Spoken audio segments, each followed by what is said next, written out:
줄여보세요. 하나, 둘, 넷, 다섯, 여섯, 일곱, 여덟, 아홉. 야, 오른쪽. 하나, 둘, 셋, 넷, 다섯, 여섯, 일곱, 여덟, 아홉. 야, 하시고 이제 눈 운동은 손을 이렇게 들으시고 눈 좌우 좌우 옆으로 시작.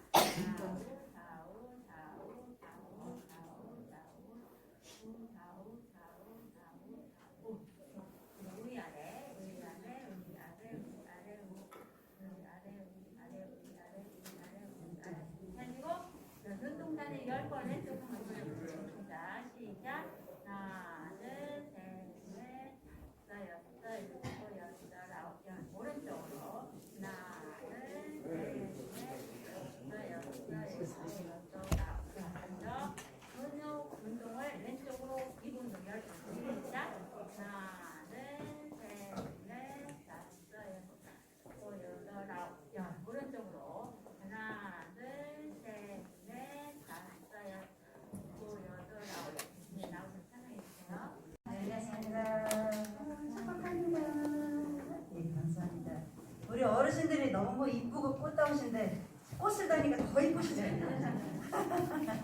최고. 어르신분 최고. 예, 감사합니다. 한주간대 건강하셨죠? 예. 목요일날 경날잔치 있으니까 많이 들어오세요. 친구분들도 많이 초청하시고요. 예, 감사합니다. 찬양하겠습니다.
찬양이 언제나 넘칩니다.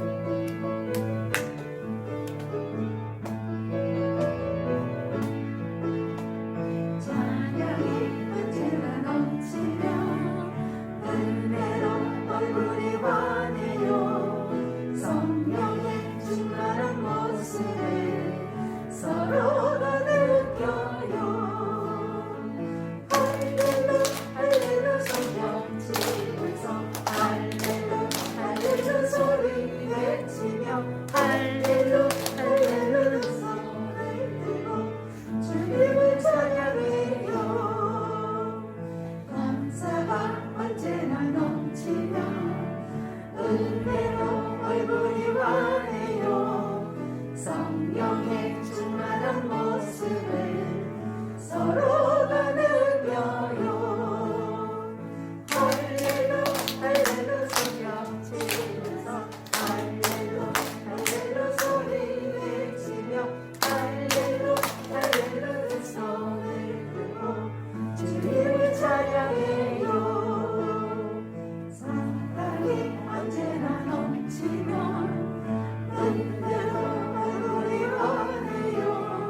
은혜가 넘치면 은혜로 얼굴이 환해요. 성령의 충만한 모습을 서로가 느껴요.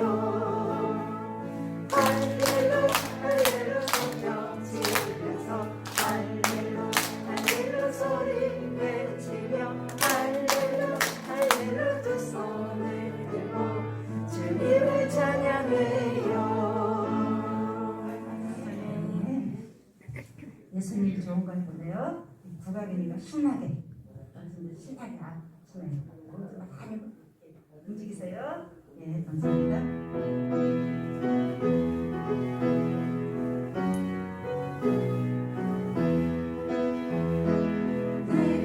예수님이 좋은 건 어떡합니까? 예수님이 좋은 건 어떡합니까? 세상에 어떤 것도 바꿀 수 없네. 예수님이 좋은 걸 어떡합니까?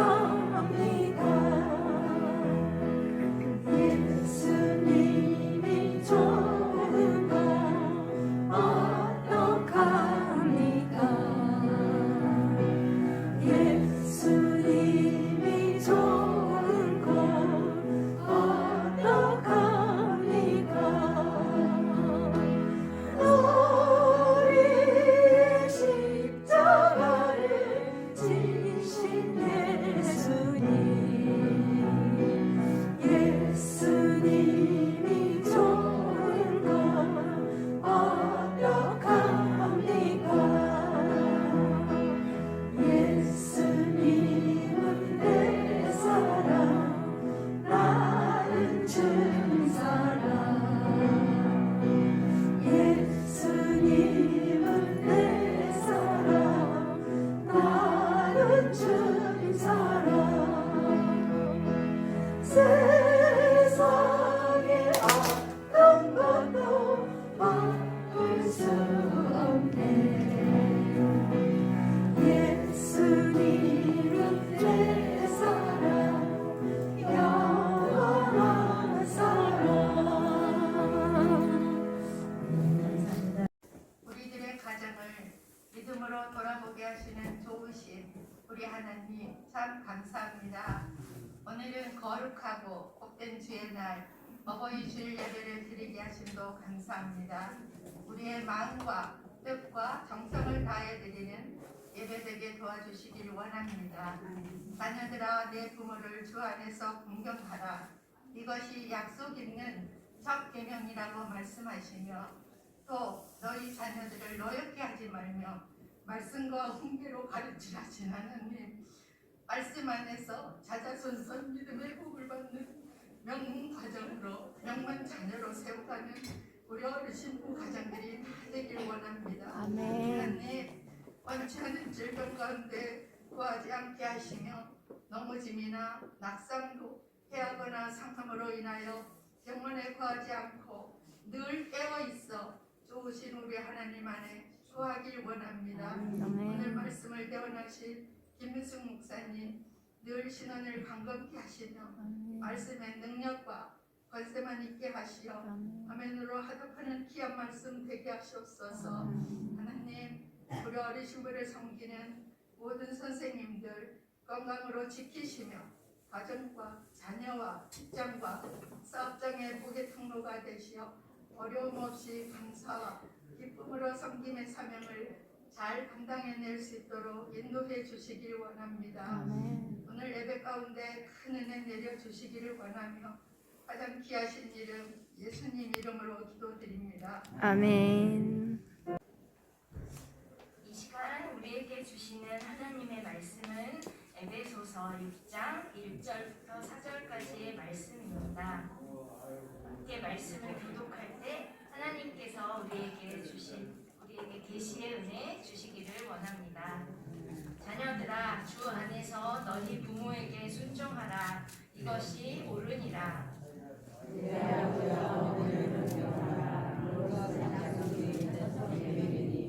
이로써 내가 잘 되고 땅에서 장수하리라. 너희 자녀를 외면하지 말고 오직 주의 복음과 은혜로 양육하라. 이 말씀은 살아계신 하나님의 말씀입니다. 아멘. 네, 본문은 매우 유명한 부모 공경에 대한 교훈을 주는 말씀입니다. 우리나라는 예로부터 효를 백행의 근본이라고 여겨왔습니다. 그런데 오늘 본문 말씀을 통해서도 고대 이스라엘 사람들 역시 그러한 교훈을 가지고 있었던 것으로 보입니다. 5월 가정의 달을 맞아 사람들을 대상으로 한 가지 실험을 했습니다. 한 방에다가 2가지 선물을 준비했습니다. 하나의 선물은 본인이 좋아하는, 갖고 싶었던, 원하는 그런 선물을 가져다 놓았고, 또 다른 하나는 부모님들이 원하시고 또 부모님들이 받으면 기뻐하실 만한 선물을 이렇게 2가지 선물을 준비하고는 이제 방 안에 들어가게 하고, 그 2가지 선물 중에 한 가지 선물만 선택하는 그런 실험을 해보았습니다. 그 결과는 어떻게 되었을까요? 우리 어르신들과 선생님들 한번 생각해 보세요. 과연 어떤 선물을 선택했을까? 그 결과를 말씀드리면 거의 모든 대부분의 사람들이 부모님이 원하시고 또 받으면 기뻐하실 만한 그런 선물을 선택했다고 합니다. 그래서 왜 그 선물을 선택했습니까? 라고 물었더니 내가 가지고 싶었던 것은 앞으로 내가 이제 준비할 수도 있고 받을 수도 있지만 부모님께 드릴 선물, 또 부모님이 원하는 선물은 시간이 정해져 있지 않기 때문에 기간이 어느 정도인지 모르기 때문에 부모님이 받을 수 있는 기간이, 그래서 부모님이 기뻐하실 만한 선물을 선택했습니다 라고 공통적으로 그런 대답을 했다고 합니다. 이런 결과 앞에서 왜 자신이 갖고 싶었던 선물이 아니라 부모님께서 갖고 싶었던 그런 선물을 선택했는 그 이유를 공통적으로 이렇게 말했다는 것에서 우리나라 사람들은 아직도 효에 대한 그런 마음이 옛날처럼 그렇게 동일하구나라는 것을 알게 되었습니다.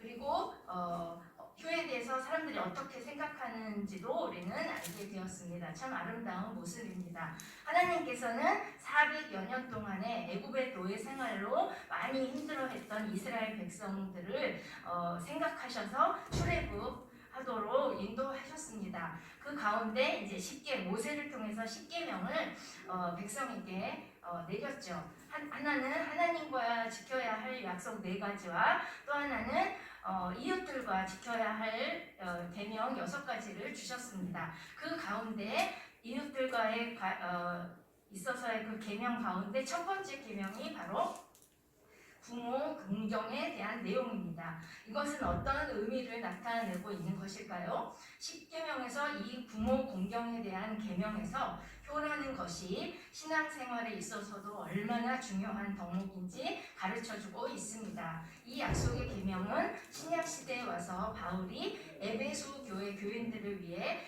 사랑을 담아서 써서 보낸 편지를 통해서도 다시 한번 강조되고 있습니다. 오늘 우리가 함께 읽은 그 에베소의 말씀입니다. 그리고 에베소라는 곳은 우상 숭배와 향락 문화가 발달된 도시였습니다. 그리고 이러한 도시에 세워진 교회가 바로 에베소 교회입니다. 그래서 무너져가는 가정, 그리고 무너질 위기에 놓인 가정의 질서를 바로 세우기 위해 권면한 말씀입니다. 이러한 권면은 에베소 지역의 사람들뿐만이 아니라 오늘을 살아가는 우리들에게도 주는 권면입니다. 사도 바울은 본문의 1절 말씀에서처럼 주 안에서 너희 부모에게 순종하라 라고 말하고 있습니다. 이 구절을 공동 번역으로 보면 자녀된 사람들은 부모에게 순종하십시오. 이것이 주님을 믿는 사람으로서 마땅히 해야 할 일입니다 라고 표현하고 있습니다. 사도 바울은 먼저 자녀들에게 주 안에서 부모에게 순종하라고 권면하고 있습니다. 이것이 그렇게 쉬운 일이 아님에도 불구하고 이렇게 하는 것이 가장 옳은 일이기 때문에 지켜야 한다고 말하고 있습니다. 사실 부모님도 죄 가운데 살아가는 사람이기에 언제나 순종할 만한 모습으로 존재하지는 않습니다. 그렇기 때문에 사도 바울은 주 안에서 라는 말을 더 붙였습니다. 이것은 아주 중요한 전제입니다. 우리는 우리를 먼저 사랑하시는 주님 안에 있을 때 비로소 부모가 어떤 모습이건 간에 부모에게 순전하게 순종할 수 있기 때문입니다. 또한 주 안에서 순종하라라는 말씀은 부모를 하나님의 대리자이고 또 주님의 뜻으로 생각하고 순종하라는 의미입니다. 그래서 주 안에서 주님을 믿는 사람으로서라는 구절을 통해 효와 신앙생활이 직결되고 있음을 우리는 알 수 있습니다. 또한 바울은 2절 말씀에서 5번째 십계명을 들어 강조하고 있는 것이 있습니다. 그것은 바로 부모 공경에 관한 권면입니다. 5번째 십계명에도 나와 있는 이 권면은 다른 계명들과는 달리 계명을 지킬 경우 따라올 그런 결과를 밝히고 있는 유일한 계명이라는 것을 알려주고 있습니다. 하나님의 복 주심이 약속된 이 첫 번째 명령인 공경하라라는 계명은 마음을 다해 존경하고 받은 은혜에 보답하라는 그러한 의미인 것입니다. 또한 이 말씀은 출애굽기 20장 12절 말씀인 내 부모를 공경하라 그리하면 내 하나님 여호와가 내게 준 땅에서 내 생명이 길리라는 말씀을 통해서도 이해를 돕고 있습니다. 그래서 사도 바울은 이 말씀을 근거로 해서 3절의 말씀인 부모를 공경하는 사람은 이 땅에서 복을 받고 장수할 것이라는 말로 확신을 하고 있습니다. 사실 부모를 공경하는 것이 결코 앞에서도 말씀드렸다시피 쉬운 일은 아닙니다. 하지만 하나님께서 명령하신 계명이기에 그것을 잘 지킬 때 이 땅에서 잘 되고 또 장수하는 비결이 되는 것임을 약속하고 있는 것입니다. 그렇기 때문에 부모에게 순종하고 부모를 공경하는 것은 약속이 있는 첫 계명이라고 선포하고 있는 것입니다. 그런데 사도 바울은 동시에 4절에서 부모님들에게도 자녀를 노엽게 하지 말라라고 권면하고 있습니다. 앞서 말씀드렸듯이 부모도 사람인지라 부족한 면이 있습니다. 그래서 부모님들도 자녀들에게 어떻게 해야 하는지를 권면하고 있습니다. 부모님들도 자녀를 존중해야 한다는 것입니다. 자녀의 마음에 상처를 주는 말과 행동을 하지 말아야 하는 것입니다. 주님의 심장으로 그 신앙으로 또 교육하고 훈계하며 잘 인도하라는 것입니다. 그렇게 할 때 비로소 자녀들도 부모를 공경할 수 있게 된다고 권면하고 있습니다. 자녀를 노엽게 하는 부모, 그 부모에게 또 분노하는 자녀는 서로가 서로에게 상처를 주게 됩니다. 가정은 하나님께서 최초로 만들어주신 공동체입니다. 그 안에서 서로 사랑하고 또 존중하며 살아가는 것이 하나님의 자녀로서 이 땅에서 행복해지는 비결인 것입니다. 어떤 형편에서든 평안과 기쁨을 누리고 또 그렇게 사는 삶이 건강하게 살 수 있는 비결이라는 것을 항상 기억하며 하나님께서 처음으로 만들어주신 그 귀한 공동체인 가정에서 작은 언행으로부터 시작해 서로 존중하는 모습을 통해서 하나님의 사랑이 실천되고 또 그래서 하나님의 사랑으로 가득해지기를 간절히 소망합니다. 우리 어르신들 그동안 자녀분들 키우시느라고 많이 고생 많으셨고 또 마음의 상처도 많이 받으셨을 거 생각합니다. 하지만 하나님께서 그러한 마음 또 상처받은 모든 것들 다 아시고 계시고 또 위로해 주시기를 원하시니 우리 어르신들 하나님 바라보며 감사하며 또 하나님의 사랑 안에서 건강하시기를 간절히 소망합니다. 네, 함께 합심 기도 제목 읽고 기도하겠습니다. 하나님의 말씀대로 부모님을 공경하고 순종하는 가정 되게 하소서. 하나님의 말씀대로 자녀들을 노엽게 하지 않는 부모 되게 하소서. 주님 말씀 기억하며 합심해서 기도하겠습니다. 하나님 하나님 아버지 하나님 감사합니다. 주신 말씀을 저희가 주시며 하나님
주신 귀한 가정에 대한 소중함을 알게 하시니 감사합니다. 주님 안에서 주님의 자녀된 자로서 부모에게 순종하고 공경할 수 있도록 인도하여 주시고 또 부모로서 하나님께서 허락하신 귀한 자녀를 노엽게 하지 않도록 서로 존중하고 사랑으로 대하며 감사가 넘치는 그런 복된 가정이 될 수 있도록 은혜 베풀어 주시옵소서.